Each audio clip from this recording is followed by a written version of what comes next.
where you went in what year? 44. 1944, Fort Sheridan. And Fort Sheridan is where you always went for 3 days, and then they ship you over the country. Okay. And we went to Camp Beale,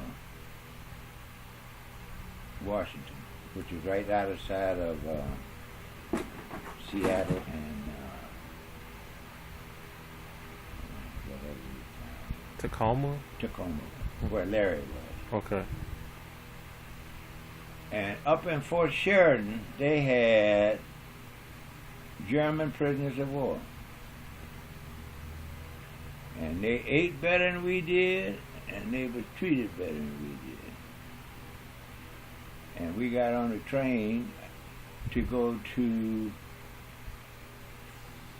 Camp Beale up in Washington. They had steam trains, you know, and it took us, 3 days to get up there. They had to wait and get another train to come push us through the mountains, up the mountains and all of that. Mm-hmm. But we were on a troop train, but it also had some civilians on there, regular passengers. And we all ate in the diner. And we come in there, man, and these had about 4 couples, white couples in there. And they pitched the bits because these black soldiers was coming in there eating with them. Wow. And I mentioned that to a friend. He said, "Oh man, that ain't nothing." Said when we was on the train, we had a load of black soldiers, car white soldiers, and a car German prisoners of war.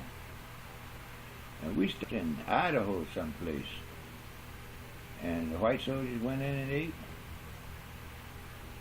And the German prisoners of war went in and ate. And they brought us some boxes. Huh? Those were some rough times, wasn't it? Oh, it was. It was rough. And I was in the engineers, combat engineers. Okay. Where they build roads, bridges. Then they put us in demolition. Okay. Deactivating minefields and booby traps. And mostly all the black guys were in companies that built roads and stuff. James Harris was in CBs. CBs. What's CBs? Construction Battalion. Construction Battalion. And that's where he got all of his knowledge about transits and building roads and stuff.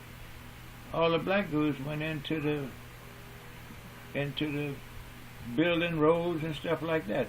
In fact, they didn't want you fighting. Because if you fight, then you gotta demand your rights, you know.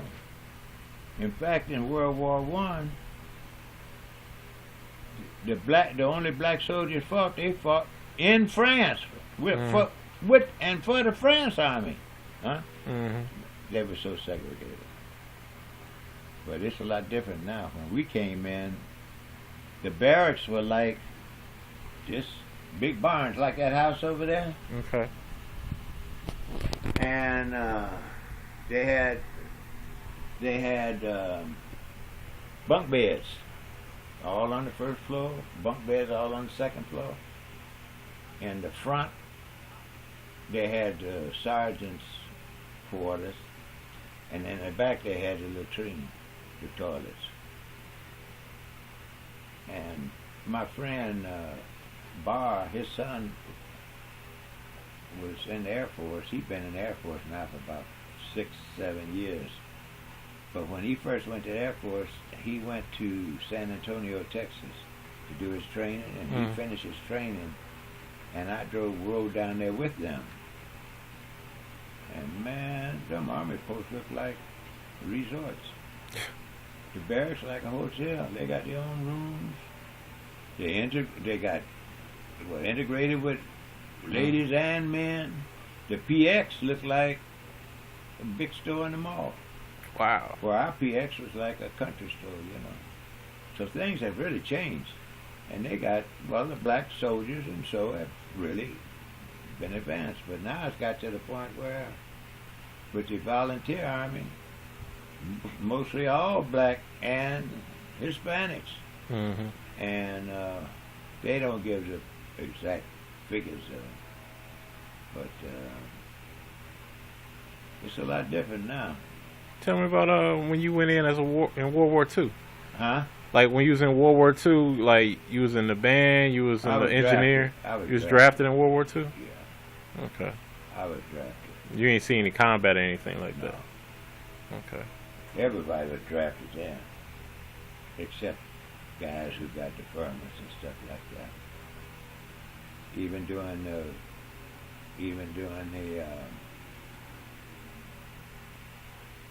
Vietnam War, Mm-hmm. I was in business doing claims for insurance companies and moving companies, and we were over in this town just west of Hinsdale, very exclusive town, and we were in this subdivision, very, very high class. Burr Ridge was the name of it. This lady had a flag as big as the flags that the filling stations had in our front yard. Big as that flagpole there. Great, big American flag. Her son was in college, deferred. And we worked there on damages and so for about 2-3 days, and we picked up stuff to bring out. But anyway, in her powder room, she had all John Birch Society pamphlets. That was right wing. For you to, read material. But she was a sweet old lady. And so one day, so after we finished all the work there, we had to bring some furniture into the shop. And we brought it into the shop, and about 3 weeks later we had it ready, and we went to deliver it back. And we pulled out in front of the house. I said, "Say, man, where's the flag?" Flag down, ain't nothing but a flagpole. And so when we get to our house, and we, "Oh, hi, Floyd, hi, Charles. Come on in and she's all upset, have a cup of coffee before you bring it in and start." She was upset because they had drafted her son. He lost his deferment. Wow. Flag come down. As long as her son was in college, everybody else fighting, flag up. Flag come down. I've seen all of that all during when I started working. That was back in the 60s when they had the Korean, not the Korean, but Vietnam. Vietnam War. And then World War II, you saw, like, you said you was in a band and stuff? Yeah, well, actually, I always had an instrument. I saw the warrant officer, and I asked him, I said, "Man, don't you have I wanted to play, I said, "Don't you have a place for me in the band? I play alto, tenor, and sax and clarinet." And it just so happened that one of the guys that played alto sax, something happened to him or something. And the alto sax is the lead sax. And I fell right in there. And then after I played alto, then I started playing alto and tenor. And then we started a band, just a little pickup band for the non-commissioned officers, sergeants, and so. Okay, y'all play for the non-commissioned officers, sergeants? In the club. What was the name of the club? Well, just non-commissioned officers club. Oh, okay. And so they had a little bar in there, and so, But see, they loved us because we pulled all the nurses. Because they didn't have no place to go, because there wasn't no black officers there. Right. So they come to the non-com club. And boy, we had a ball. We could play till 11 o'clock, 10, 11 o'clock at night. Get up at 9 o'clock, go down to mess hall, and they cook our breakfast. Then we go rehearse all day. In fact, I got a picture upstairs of me playing at in the non-con club. Okay. Yeah, somebody took a picture. Where's that picture you just showed me? Are you in the band? It's in the book.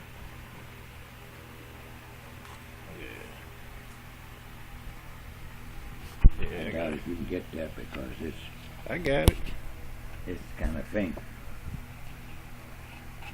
Floyd Payne over there on the saxophone right there. Yeah.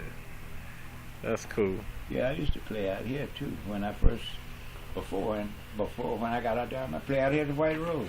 Okay. And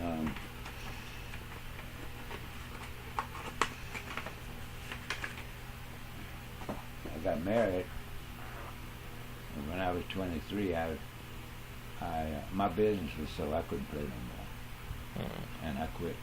And I had to take care of my business. I can't play at night and then get up and be sharp. And I worked on the road.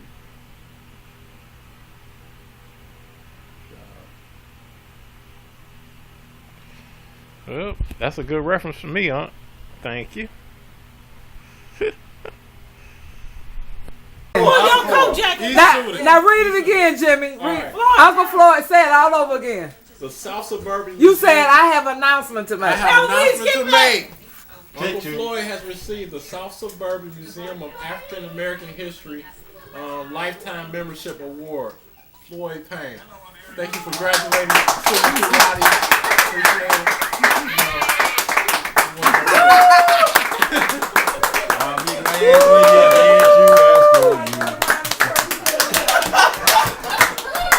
First Barack Obama, not us. Man. Look at that suit. Get him in a suit. First Barack Obama, not us. David Johnson.